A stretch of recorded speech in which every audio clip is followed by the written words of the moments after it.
Grace, kumusta yung paghahanda ng mga otoridad dyan sa Baguio para sa Panagbenga Festival ngayong taon?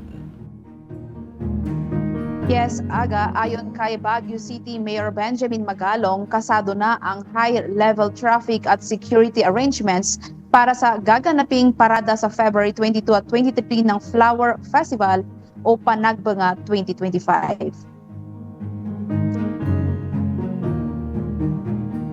Pinangunahan ng alkalde ang multi-agency coordination meeting Disaster Risk Assessment para sa darating na mga selebrasyon na inaasahang dadagsain ng mga tao at turista.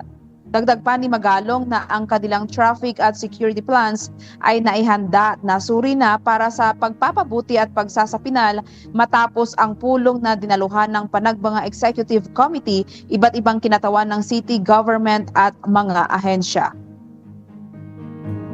Final, integrate na nila lahat yung mga corrections or yung mga revisions na ginawa natin para at least maging more responsive. Actually, 3 events yan eh. It will start on Friday. Ito yung sa BCC, ano? Tapos yung sa street parade talaga sa Saturday, and then yung float parades sa Sunday. The most challenging is actually the float parade.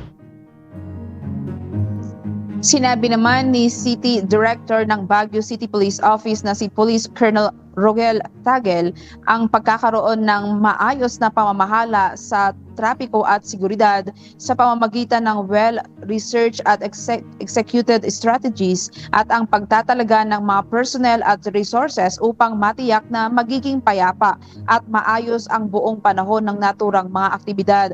Kabilang sa security measures na nakaplano ay ang crowd control, crime prevention at pag-alis ng anumang banta ng seguridad. Una nang sinabi ni BCPO City Director Tagel na nasa 1,600 police personnel ang kanilang ipakakalat upang matiyak ang kaligtasan at seguridad ng publiko sa pagdaraos ng Panagbenga 2025.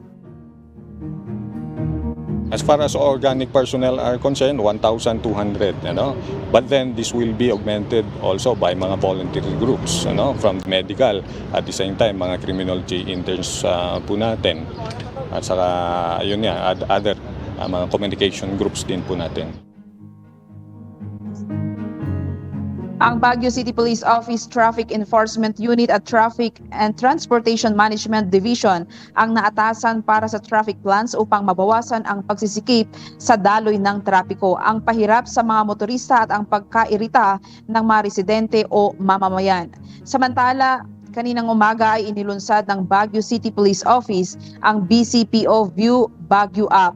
Ang BCPO View Baguio App na ginawa ay nasang makatutulong sa kasagsagan ng Panagbenga. Itong yung application po na to, it has a free feature. Alam niyo naman ang problema po natin dito, isang challenges po natin is yung traffic. Now, this app has the capability of magpakita ng traffic situation. Aside from the traffic situation, meron yung mga available parking slots sa mga malalaking parking slots po natin, parking establishments po natin dito sa lungsod.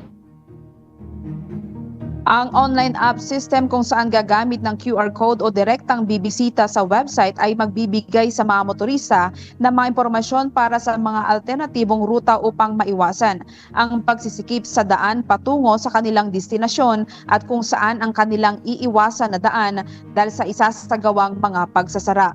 Dagdag pa ni Tagel na inaasahang aabot sa 160,000 na turista ang bibisita sa lungsod sa Flower Festival. Aga sa Miyerkules, February 19 ay magsasagawa muli ng coordinating conference ang Baguio City Police Office at Local Government Unit para sa pinal na plano para sa Panagbenga Festival. Yan muna ang balita. Balik sa iyo, Aga. Maraming salamat, Grace Doctolero.